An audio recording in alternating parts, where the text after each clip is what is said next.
Like, I've attached Alice clamps to the back of my hand and packed my arm in iced water and stuff like that a lot over the years, like 100 times or something. And virtually every course, I had to demonstrate these things to the therapists. So I got pretty good at doing self-hypnosis for pain management after a while, so that when people asked me how I was doing it, I'd be like, it's kind of hard to explain, because once you've done it so many times, you don't have to think about it as much. It took me, the guy that taught me is an expert on hypnosis for surgery.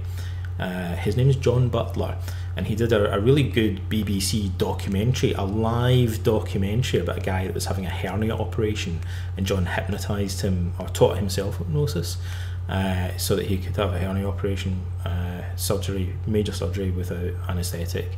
And John taught me how to do pain control, and it took me kind of about a couple of weeks of pretty hard practice. I guess I was a bit of a lightweight or a coward or something, about it. I was quite scared about doing some of these tests, like attaching the clamps to the back of your hand is the thing that hypnotists normally do. But then once I cracked it, I was like, yeah, really it's just an attitude. And I'd sum it up, funnily enough, by saying, when the therapist asked me, what is it you're actually doing? I'd say, I'm kind of, on the one level, I'm sort of just automatically going back into the same mindset that I normally have whenever I do this. So it's partly become a habit. I'm also kind of relaxing my mind so that I'm just not responding to it. I'm kind of stopping doing anything in a way. And the other thing is, I'll sometimes the sensation will just come back naturally, and then you kind of have to get rid of it again. But you would just say, I just normally say to myself, it's just a sensation, which seems like an odd thing to say. Like many things, once you practice something for a while, it becomes kind of hard to explain how to do it to people, because it seems too simplistic. But really it boils down to just telling yourself it's just a sensation, and that's pretty much the essence of the Stoic attitude to pain management. There's all these techniques that you use, but it kind of boils down to them saying this is just a rough feeling in your body, like pressure or a tickle is just another bodily sensation. There's nothing intrinsically harmful or evil about it or anything. It's just a feeling happening over there in your hand. It might as well be happening in someone else's body. It's sort of irrelevant and trivial.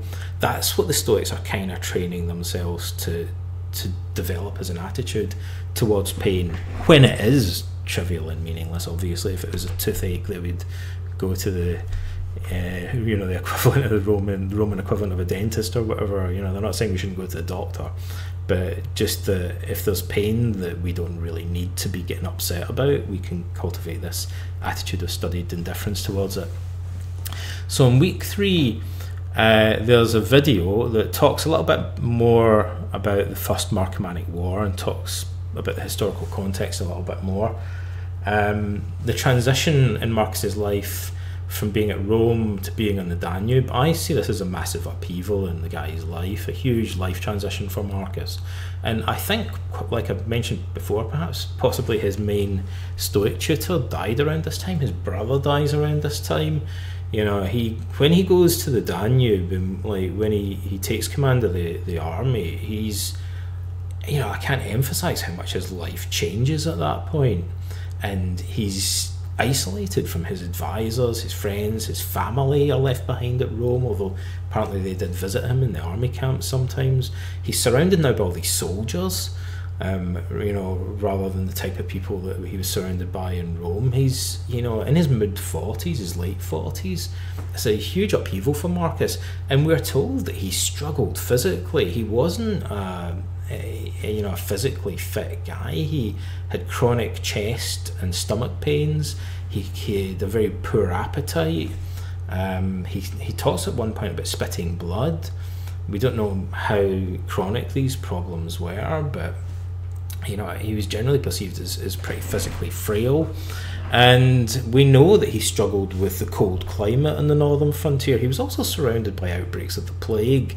It was pretty tough going for him, even though he was an emperor. But he went out and he did that, and whereas other Roman emperors definitely wouldn't have bothered. His son Commodus bailed at the first opportunity and went straight back to Rome, even though he was younger and fitter than Marcus was. So the point of that story is, it's interesting in itself in understanding Marcus, but also he kind of had no choice. He put himself in situations where he had to deal with it.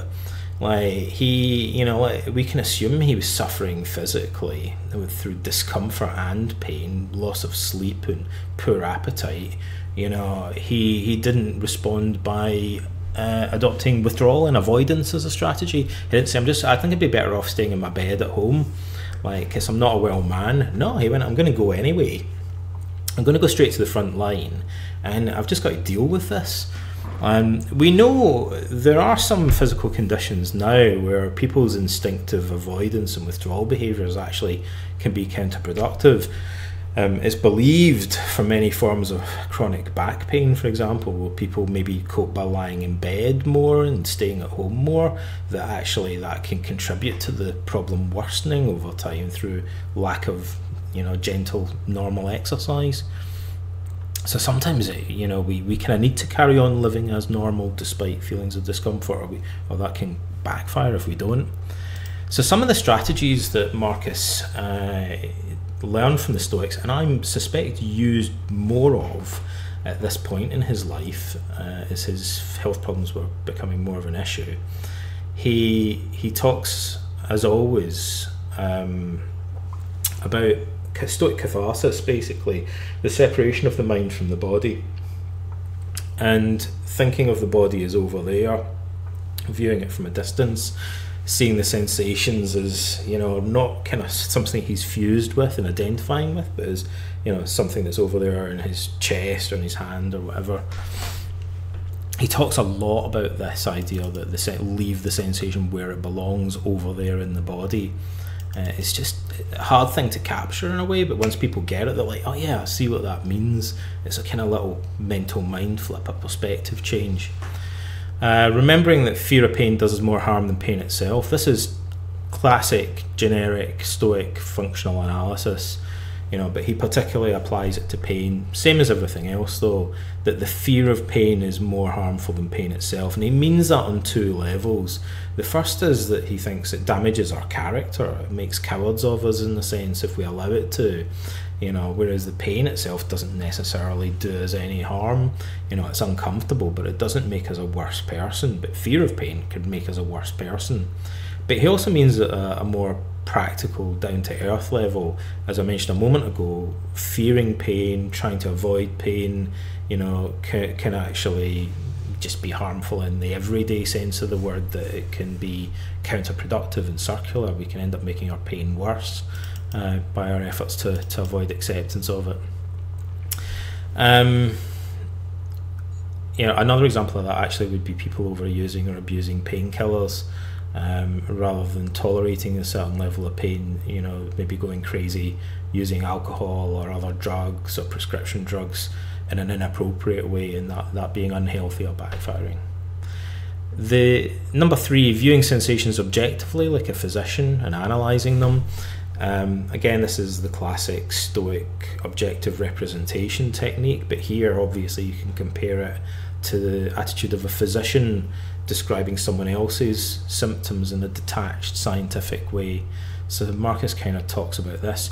He refers, and Epictetus, they both tend to talk about pain as a rough sensation, and I can immediately relate to that. Like when I first worked in pain management, I used to tell myself to think of it as a pressing or a pressure, kind of reframing it rather than calling it pain. I'd look for other words to describe the sensation.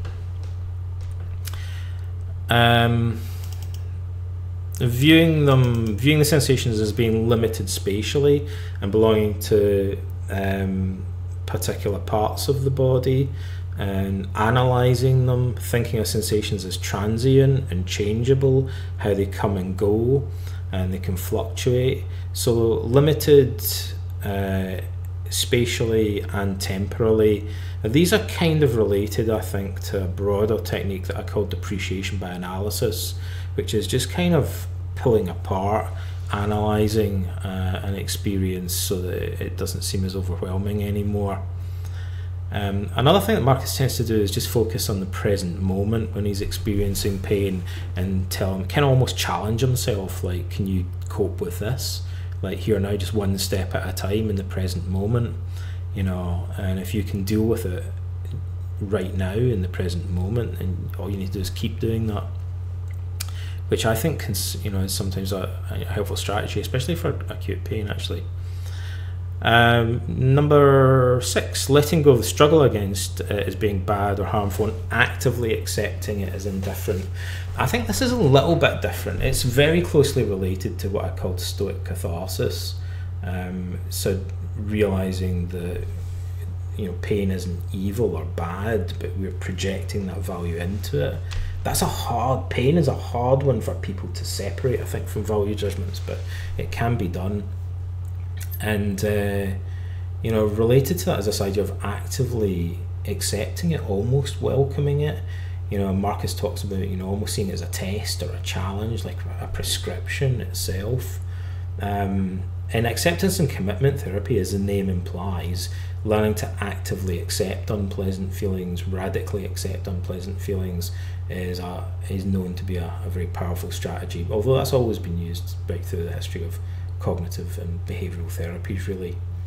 But nowadays there's quite a lot more emphasis on these kind of active acceptance strategies, and there's a lot of really cool examples, not so much from the Stoics, but we have even better, even more vivid examples from their cousins, if you like, the Cynics. And there's a kind of Stoic cynic inflected author called Dio Chrysostom, and there are a couple of other authors that are like semi-Stoic, who give us really good metaphors for describing active acceptance.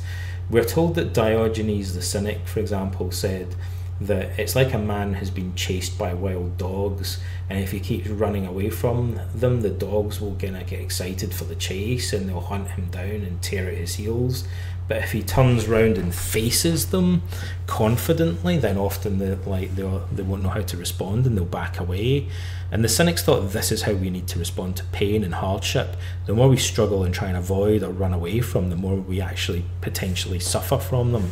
Whereas if we can turn around and face pain and hardship and actively accept it, like Diogenes' famous example of stripping naked and hugging the frozen statues to train himself to endure cold, actively training ourselves in endurance and hardship, then it becomes less overwhelming for a number of reasons, actually. Number 7, asking what virtues we have and what's admirable about the way that other people cope. That's a generic Stoic strategy as well. Marcus talks about it in relation to pain too.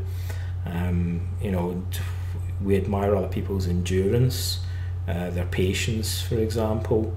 And just thinking about what it means, the Stoics talk a lot, and people in general, authors in the ancient world, talked a lot about what it means to have a noble death or a good death. And the classic example is obviously Socrates, and then for the Romans, Cato. But apart from cultural differences and whatnot aside, history aside, you get the idea that they think some people die badly, some people die well, some people endure illness better than others. So just pausing and thinking about, well, how do people who cope with illness well, in a noble, admirable manner, in a wise way, like, what do they do differently from people that cope with it badly?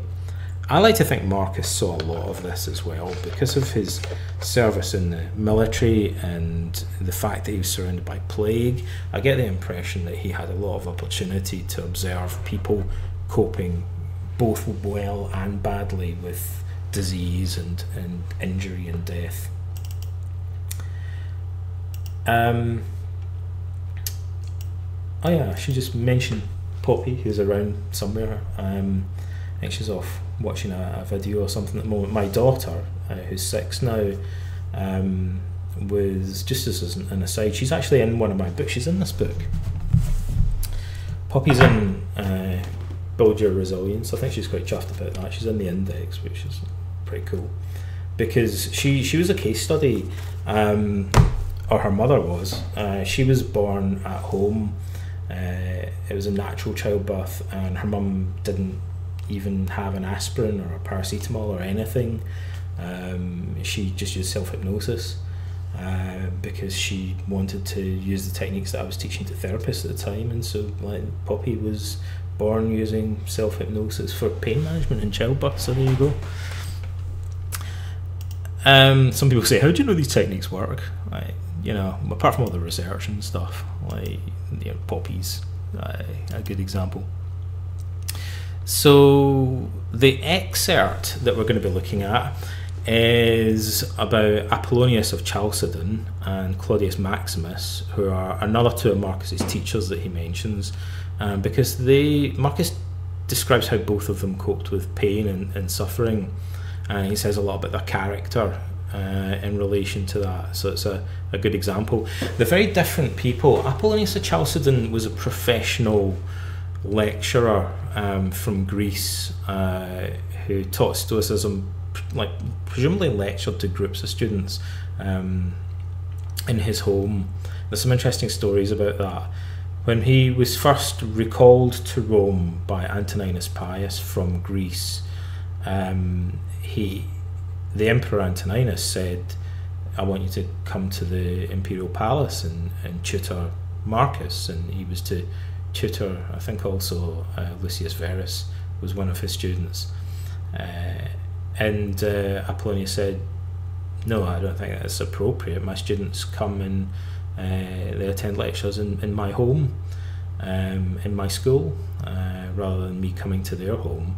And Antoninus was kind of shocked by this and he made a quip about it. He said that apparently it's easier for Apollonius to make the journey all the way from Greece to Rome than it is for him to walk down the street from his house to the palace. But it sounds like he relented and allowed Marcus to attend lectures in Apollonius's home along with other citizens, other common students, probably Roman noblemen, but nevertheless this was perceived as an odd thing for Marcus to be doing. And he says that Apollonius taught him to behave like a common citizen.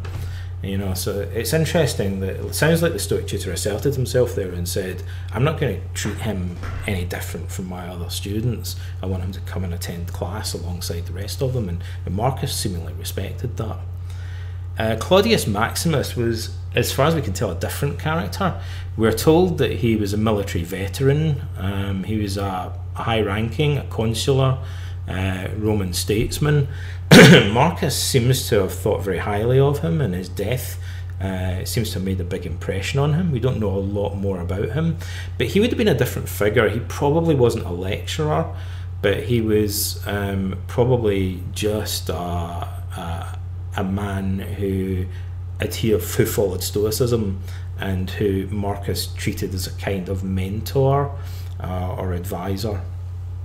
So he had these different types of Stoics in his life: lecturers, professional teachers, whose schools he attended, and then also just people who were Stoics that he learned from through his relationship with them.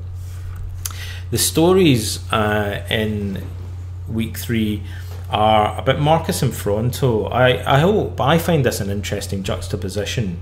We have these letters from Marcus and Fronto where they complain a lot about being ill. The ones from Fronto are pretty florid about his various aches and pains and stuff. And then in the Meditations, Marcus quotes a letter from Epictetus talking about how he thinks it's pointless chit-chatting about pain and illness, and we shouldn't whinge about it and stuff, we just make it worse. And the contrast between the attitude in this letter from Epictetus that Marcus obviously is really impressed by, he reproduces it in the Meditations, and then the letters from Fronto, the sophist, a rhetorician who waxes lyrical about his gout. And I see this as a kind of transition in Marcus as well. Like he was more going along with this initially when he was a young Caesar in Rome, and later on the Danube when he's had to toughen up quite a bit, it sounds like he's changed his attitude, and he's reading guys like Epictetus and the Stoics saying, to adopt this attitude of not complaining, not so much because it's not so much got to do with the effect on other people. It's the Stoics think, well, when we whinge a lot and complain a lot, we're kind of amplifying the pain in our own minds. We're making all these value judgments and really kind of indulging in them, wallowing in them, and that's not Stoic. Again, that's not incompatible though with going to the doctor and whatnot. It's just not kind of allowing us to verbally amplify our pain and ruminate about it. Then there's a section about how Marcus coped with pain and illness,